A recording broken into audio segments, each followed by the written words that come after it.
मैं जानता हूँ आप सब लोग जो नीट की प्रिपरेशन कर रहे हो, उन सब लोगों का सबसे पहला और मोस्ट इम्पोर्टेंट क्वेश्चन यही होता है कि भैया आखिर डॉक्टर बनने के बाद कितना पैसा कमाने को मिलता है। तो आप ये जानकर शॉक हो जाएंगे कि डॉक्टर कभी पैसे कमाते ही नहीं, वो स्किल्स कमाते हैं। मतलब स्किल्स एक्वायर करते हैं, ऐसी स्किल्स जिससे वो एक पेशेंट की जान बचा सके, और इसके बदले में डॉक्टर को पैसे एज अ बाय प्रोडक्ट मिलते हैं। लेकिन सर, ये बाय प्रोडक्ट मिलने वाले पैसे भी कितने मिलते हैं, वो भी तो बताइए जरा। तो देखिए, इस वीडियो में मैं एमबीबीएस इंटर्न से लेकर टॉप न्यूरो सर्जन तक कौन सा डॉक्टर कितना पैसा कहाँ पर कैसे छापता है, इसके बारे में पूरा डिटेल बताने वाला हूँ। इसलिए ये वीडियो थोड़ी लंबी हो सकती है, इसलिए आप इस वीडियो को 4-5 दिन थोड़ा थोड़ा करके भी देख सकते हैं। लेकिन इन सब चीजों से पहले हम इन्वेस्टमेंट के बारे में बात करते हैं, क्योंकि भैया देखो, जब भी कहीं से भी पैसा आ रहा होता है तब उसके पीछे होती है उसकी इन्वेस्टमेंट। तो अब डॉक्टर की इन्वेस्टमेंट शुरू होती है 10th स्टैंडर्ड से। एक 15 साल का बच्चा जो एसएससी बोर्ड एग्जाम में 90% या उससे अबव मार्क्स ले आता है, उसमें भी अगर उसके साइंस में ज्यादा मार्क्स आते हैं, तो घर वाले उसे दो ऑप्शन देते हैं, इंजीनियरिंग या डॉक्टर। और इसमें भी जिसके पेरेंट्स डॉक्टर्स है, उनके लिए तो बस एक ही ऑप्शन होता है, डॉक्टर बनना। अब इस 15 साल के बच्चे की पूरी जिंदगी का बस एक ही मकसद होता है, नीट एग्जाम को क्लियर करना, जिसके लिए घर वाले उसे भेज देते हैं कोचिंग, और उसमें फूंक देते हैं 3 से 4 लाख रुपए। अब इस बेचारे बच्चे से छीन लिए जाते हैं उसके सारे शौक, interest, hobbies, non NEET preparing friends, mobiles, games and all. और अब इसे 12th के साथ साथ नीट एग्जाम की भी पढ़ाई करनी है। और इन दोनों तबलों को साथ में बजाने के चक्कर में कुछ स्टूडेंट्स हो जाते हैं फेल, तो उनके घर वाले उनसे करवाते हैं रिपीट। और आजकल इन रिपीटर्स की संख्या भी इतनी ज्यादा बढ़ गई है कि एक औसत बच्चा 3 रिपीट करके आया होता है। तो अब इन सारी मशक्कत के बाद अगर भाई का सिलेक्शन गवर्नमेंट मेडिकल कॉलेज में हो जाए, तो उसे देनी पड़ती है 8 से 40 हजार तक की फीस पर ईयर। इसके हिसाब से 5.5 साल की उसकी फी हो जाती है 2 से 3 लाख रुपए। लेकिन 2020 से लेके 2024 तक जितने भी बच्चों ने 600 प्लस मार्क्स लिए हैं, उन्हीं का सिलेक्शन हो पाया है गवर्नमेंट कॉलेज में।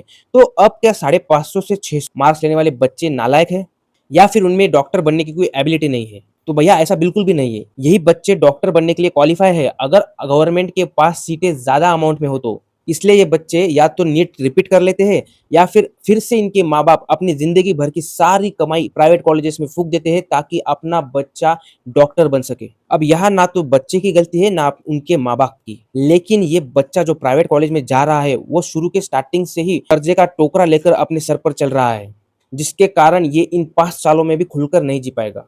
और अब इन दोनों बच्चों को, गवर्नमेंट एंड प्राइवेट दोनों को ही, अपने सेकंड ईयर से करनी होती है नीट पीजी की प्रिपरेशन की तैयारी।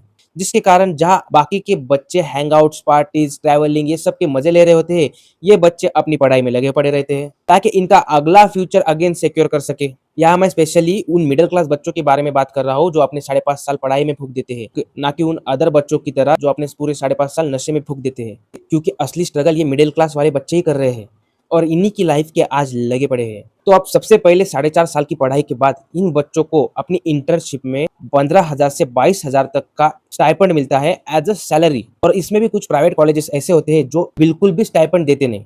तो अब एमबीबीएस की कंप्लीट डिग्री लेने के बाद इन बच्चों के पास दो ऑप्शंस होते हैं।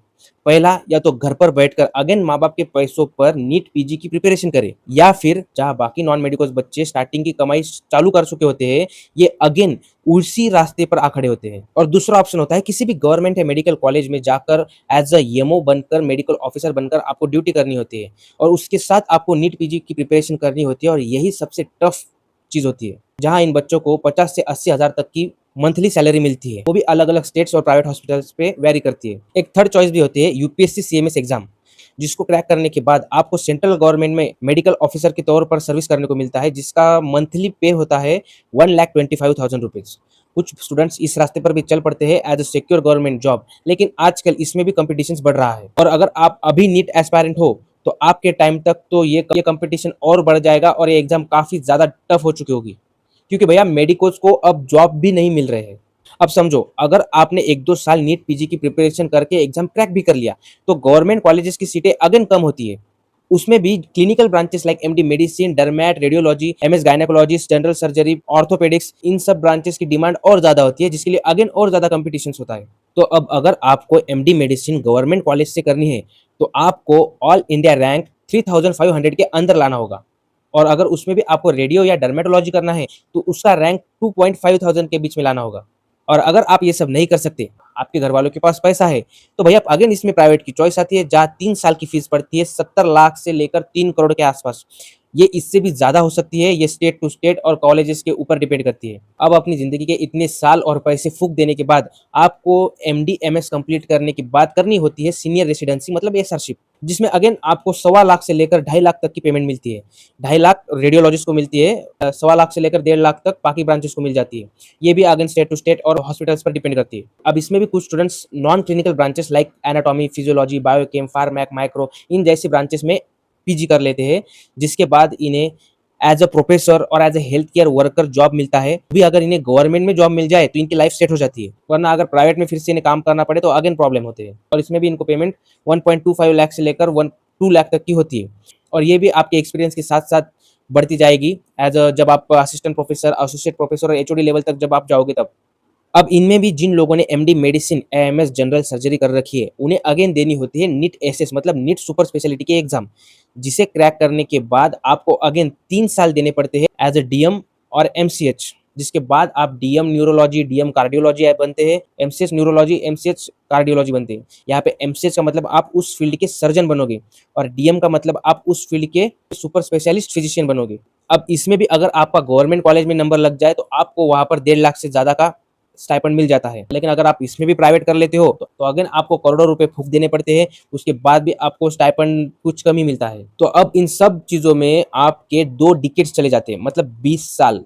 आपके उम्र के 20 साल फ्रॉम 11th स्टैंडर्ड से लेके as a top neuro surgeon बनने तक आपको बस अपना एजुकेशन कंप्लीट करने में इतने साल लग जाते हैं। उसके बाद आपको अपना सेटअप अगर खोलना हो या फिर किसी भी प्राइवेट हॉस्पिटल में जॉब करना हो तो उसमें आपकी जो इनकम है वो वैरी करती है एज पर योर स्पेशलिटी। उसके बाद भी आपकी स्किल्स कितनी है, आपने कितना फेम कमा लिया है इस फील्ड में।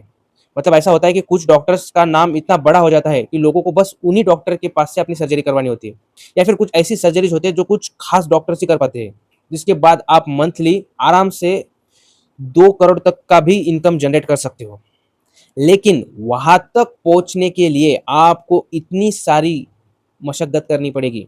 जो और जितने भी एमबीबीएस मेडिकोज होते हैं उनमें से मतलब 0.1% या 1% लोग इतने टॉप लेवल तक चले जाते हैं। क्योंकि देखिए डिग्री एक्वायर करने का मतलब ऐसा नहीं है कि आपने उतनी खास स्किल एक्वायर कर ली, क्योंकि सर्जरी ऐसी ब्रांच होती है जिसके पास वो स्पेसिफिक स्किल्स डेवलप हो जाती है, उन्हीं के पास उतने अमाउंट का, उतने लेवल का पैसा आने लग जाता है। बाकी आप जितने भी नॉर्मल लोग हैं उनकी आप इनकम अंदाजे पकड़ के चलो 5 लाख से लेकर 50 लाख पर मंथ तक की। ये अगेन वैरी करेगा आपके ऊपर, आपके हॉस्पिटल के ऊपर, आप किस हॉस्पिटल में जॉब कर रहे हैं उसके ऊपर, स्टेट के ऊपर, सिटी के ऊपर, एक्सेट्रा। और अब इसमें भी देखिए अगर आप फर्स्ट जनरेशन डॉक्टर हो तो आपके लिए ये पूरा रास्ता जो है एक जहन्नुम का रास्ता हो सकता है, क्योंकि आपको बहुत ज़्यादा अमाउंट में एफर्ट्स डालने पड़ेंगे। आपका पूरा जो लाइफ का जो स्पैम है 20 साल का, वो पूरा आपको इसी के बारे में सोचना, इसी के बारे में करना पड़ेगा, तब जाकर आप इस लेवल पर पहुंच पाएंगे। तो अब सपोज आप ये सब करके इतने टॉप लेवल पर पहुंच भी गए तो उस वक्त आपकी उम्र हो जाएगी 50 से 55 साल। तो आप 18 साल की उम्र से लेकर 50-55 साल तक आपने बस पढ़ाई, परिश्रम और सैक्रिफाइसेस किए हैं।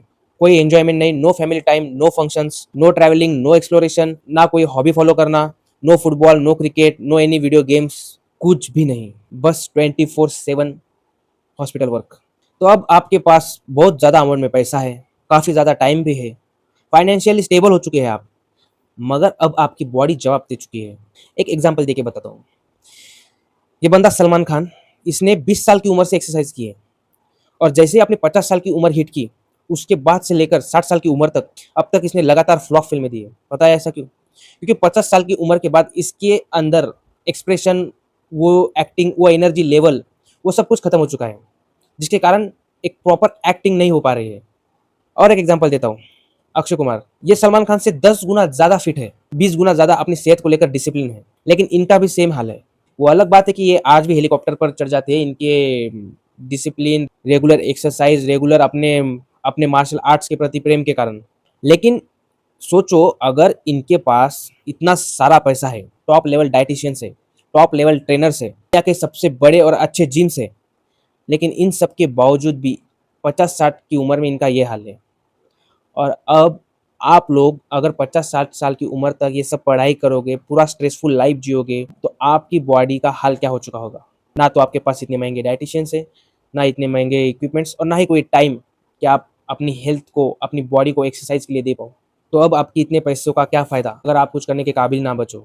और जब आपके पास टाइम था, जब आप काबिल थे, तब आपने अपने पूरे साल इन पैसे को कमाने के बीच में लगा दिया। और अब सोचो, अगर 50 साल की उम्र में ही आप ऊपर वाले को प्यारे हो गए, आपके पास 2 मिनट है लास्ट के, आप पता है उस 2 मिनट में क्या सोचोगे? यही कि यार बहुत कुछ करना था लाइफ में, लेकिन कर नहीं पाया। अब इंसान की ख्वाहिशें तो मरने तक कभी भी पूरी नहीं हो सकती, लेकिन यार एक ख्वाहिश, तो अब आप ही बताओ, ऐसे पैसों का क्या फ़ायदा जो जवानी खर्च करके मिले और वो भी बाद में काम ना आए। लेकिन यहीं पर जो नॉन क्लिनिकल ब्रांच वाले डॉक्टर्स हैं या फिर जो यूपीएससी सीएमएस एग्जाम में सिलेक्ट हो चुकी है, वो इन सारी चीज़ों का मज़ा ले सकते हैं। उनके पास इनफ पैसा भी होता है और इनफ टाइम भी। वो अपनी वर्क लाइफ को बैलेंस करके एन्जॉयमेंट के साथ-साथ पैसे भी कमा सकेंगे। तो क्या सर क्लिनिकल ब्रांच में डॉक्टर बनना ही नहीं? देखिए ऐसा नहीं है, 2 टाइप के इंसान होते हैं। पहले वो जो अपने काम से बहुत ज़्यादा प्यार करते हैं, खुद से भी ज़्यादा। As like Tony Stark in Iron Man. ये बंदा रात-रात भर जागकर आयरन सूट्स बनाता था, बावजूद कि इसके पास बहुत ज़्यादा पैसा था। दूसरे वो जो अपने आप से, अपनी ड्रीम्स से, अपनी फैमिली से सबसे ज़्यादा प्यार करते हैं। इसमें भी 2 टाइप के इंसान होते हैं। पहले वो जो अपने काम और अपने आप से दोनों से प्यार करते हैं और दूसरे वो जो सिर्फ़ अपने आप से प्यार करते हैं। वो अपना काम किसी मजबूरी के कारण कर रहे होते हैं और ऐसे इंसान डॉक्टर क्या कुछ भी बने, कभी भी सक्सेसफुल नहीं हो सकते। क्योंकि जो काम आप कर रहे हो, उसमें अगर आपका मन नहीं लग रहा, अगर आपका उसमें इंटरेस्ट ही नहीं है, तो आप उस फ़ील्ड में एक्सेलेंस नहीं कर सकते। वो आपके लिए बस एक बोझ बनकर रह जाता है।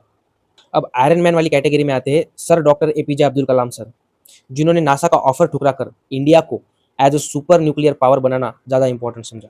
ये अनुज पाचल जो मेडिकल फील्ड में एक यूट्यूबर है, इन जैसे बच्चे जो अपनी फील्ड को लेकर काफ़ी ज़्यादा डेडिकेटेड है, मेहनती है, डेडिकेटेड है अपने प्रोफेशंस को लेकर, ये भी इसी कैटेगरी में आते हैं। और ऐसे लोगों के लिए ये चीज़ें मैटर नहीं करती कि मैंने ज़िंदगी में मज़े लिए हैं या नहीं, क्योंकि इनके लिए इनका काम ही अपनी ज़िंदगी का सबसे बड़ा मज़ा होता है।